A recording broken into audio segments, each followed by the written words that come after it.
It was a gun. I'm not voting. If we want to build our nation. The problem with the Somalians. Just want to experience something else than a black man. Move on, move Can't be like a horse with blinkers on. Honestly say, I was about to have sex and then I pulled crap, up. but it's nice.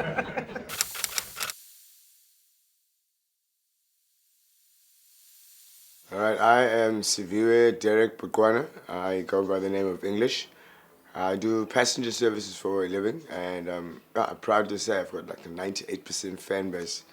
I provide a wonderful service to people going to the Atlantic seaboard, and I have a wonderful family of mother, brother.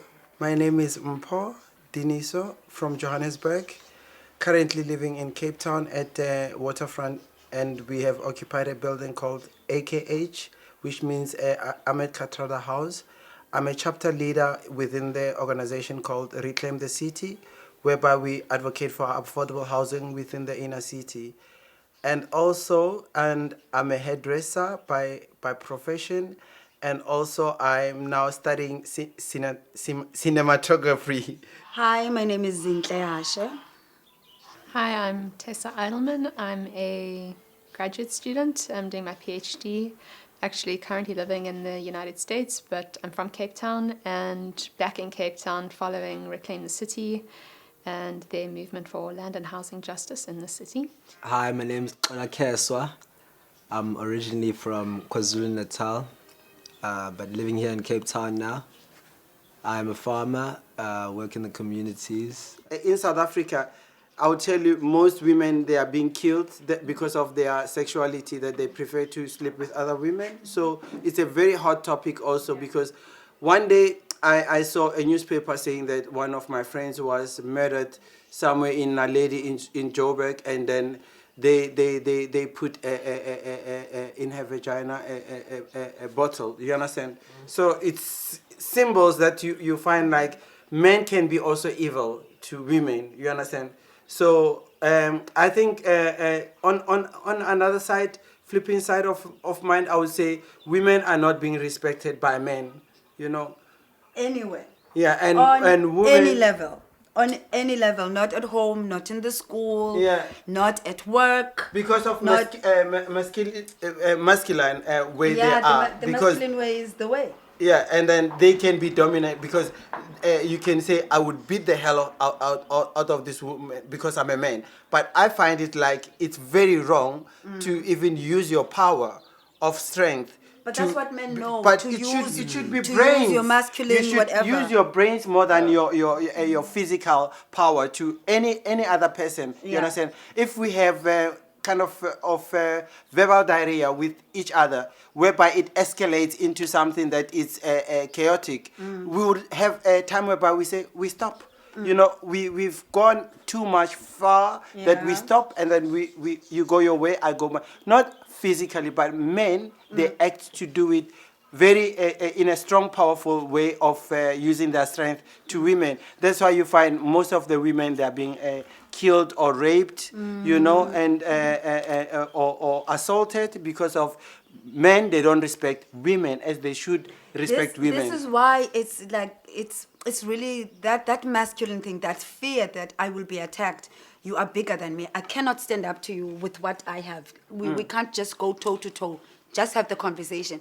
It's almost like they know, it's like he knows I'm going to beat him. So before I even finish, he must physically stop me.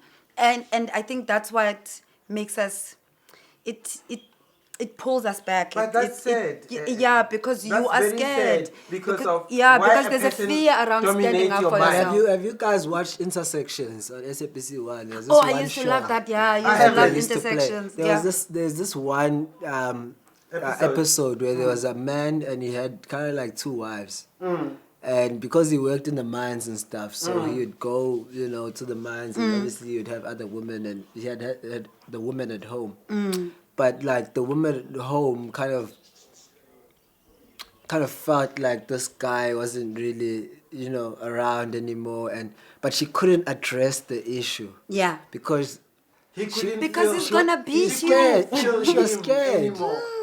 She felt the emptiness. She felt an emptiness, and the guy was never there. And it was obvious, like he was having like another this guy was, but she couldn't really address a treating problem because she felt inferior.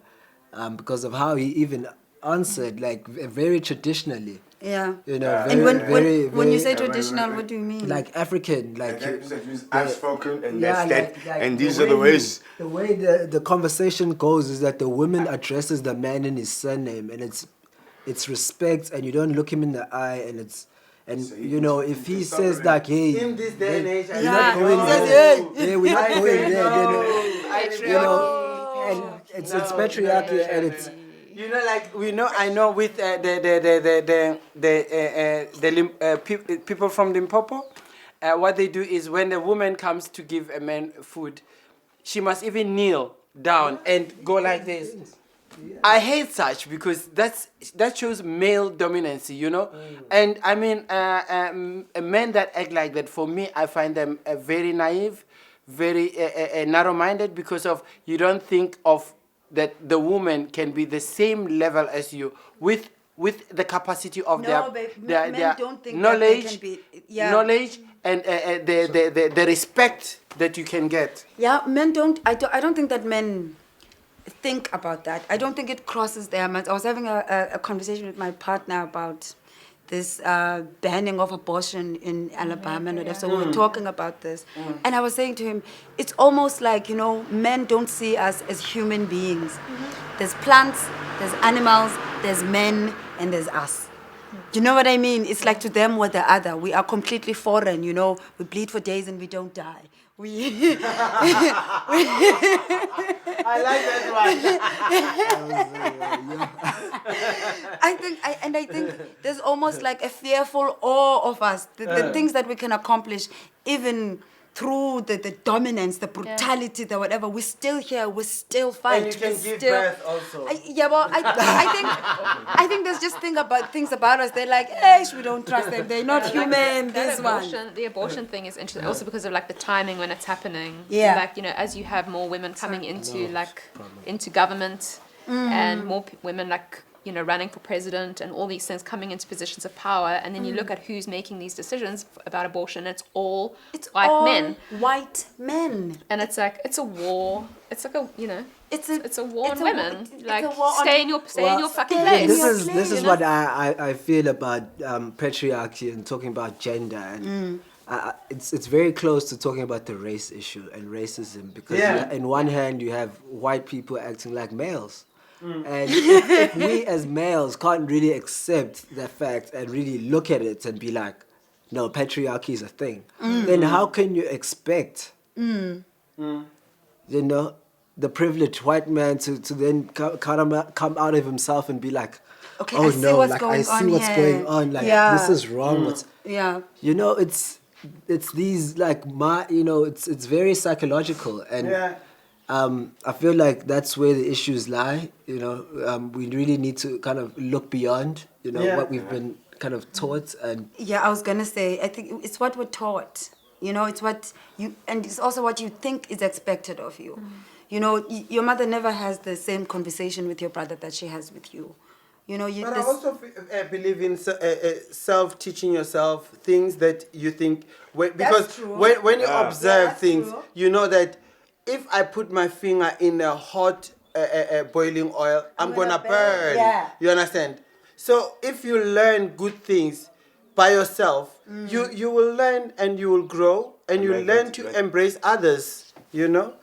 But sometimes you don't realize why, like I think with women, like you can be in a relationship and be kind of unhappy with something, but not be able to like put your finger on why something upsets you, or like is a problem. And sometimes it's because you don't realize the ways you've been conditioned. And and I don't think it's only psychological. I think when you look at how our society is structured, the fact that like men will earn more than women for like the same job, and like there are things that like the way our society just works. You know, like women will get like maternity leave. How many men get like paternity leave? Like there are just certain ways our society is structured. This rule of women, they cannot preach or whatever. Yeah. For me, it's like writing laws, and laws can be changed. You understand? And with laws, it takes. No, but it's this like is God's it's- law. You no, can't no, no, change no, no, God's no, no, law. Exactly. No, no, no. It is in the Bible from Moses' time. For me, instruction. it's religion. It's religion. Religion comes in different forms, and religion. should Right be now, consistent. there's a scientific religion. You understand? People they believe more into scientific religion than the religion that you see from the archives of a religion, which is the Bible. You understand? So religion now is also very diverse. So many things are diverse at this present The one juncture. thing religion That's why I say has we, in common, we, they can be we should, diverse, babe, but the one thing they have in common is separating the woman. we should They will embrace separate us. these two Isn't agendas. it interesting that, like, from your perspective, It's a perspective. okay, and I understand you're a gay man, but you're still a man. True. That from your perspective, Yeah. it's like, oh no, like we're making progress and everything's great and like there's more acceptance of women, but like you're hearing from two women saying, and we're also positioned differently, and maybe we should talk about that too, what it Yes. means to be a black woman versus a white woman, Because it's a different struggle. because it's a different struggle. But like from, we telling you, all of you, like actually we don't necessarily think that there's, you know, that we still experience it in some way, that there are these gender stereotypes and gender roles and all of them, but you're like, no. No, but I think where he's coming from, Typical male I'm response. understanding it from, you know, his own perspective and his experience, and also the country that we live in, because I think the world is a big world, and there are many different types of places and countries, like Saudi Arabia or something like that, where women are still like treated very unequally compared to South Africa, you know, in the Islamic cultures. But you'd find sometimes, you know, women there wouldn't really see that, you know, or they wouldn't, you know, somehow, because they're so deep within their religion and, you know, beliefs. They don't have a choice. They They have to accept this is what's been put for them. If you don't follow these laws, you will be stoned and or whatever done to him. Sharia law. Under the chain or the fear of God. You remember, God is supposed to be good and is a guidance to you, and you've got this dominant figure in your house telling you so and so and so and so. You've got no choice, man. You have They to. do fight back. I mean, like, look with what happened with like How many them, fight back? like, the thing that happened with the driving. Yeah, You know, like that they won, driving, that I they- was so they were just proud. like, hell no, I'm not going How to can you not not- drive. Yeah. And got in the car and started driving, and now they changed the law. Women So, can now drive. Can you imagine not to even it's have not the right just- to drive because you have boobs? It's ridiculous. My dream is to own a massive fleet, transport fleet, and of course empower women, kids, and make sure that I have an ongoing legacy that will always empower the less fortunate. My dream is to travel space. I would like to see more other planets than planet Earth. Thank you. My dream is to empower young girls. I want to get them early so they can grow into strong, self-assured women. My dream is to be a stay-at-home dad, do the garden at home, kind of, you know, let my wife go out, accountant or any job she wants, really. It's up to her, but like I'll be home tending to gardens, plants, animals, and the baby, and hopefully chores. But yeah, I'm not so happy about that. But yeah, I want to give it a shot, a challenge. One of my dreams is to live in a world where people truly care about each other, people respect one another, and treat each other like human beings, no matter what about them. And I think for myself, I have a dream of knowing how to be a responsible human in this world. Yazi, you should ever sit and talk with people, or else take a walk and create a straight talk. Talk what is nice, it will make you feel stronger. Listen what is right and say what is wrong. You should ever sit and talk with people, or else take a walk and create a straight talk. Talk what is nice, it will make you feel stronger. Listen what is right and say what is wrong.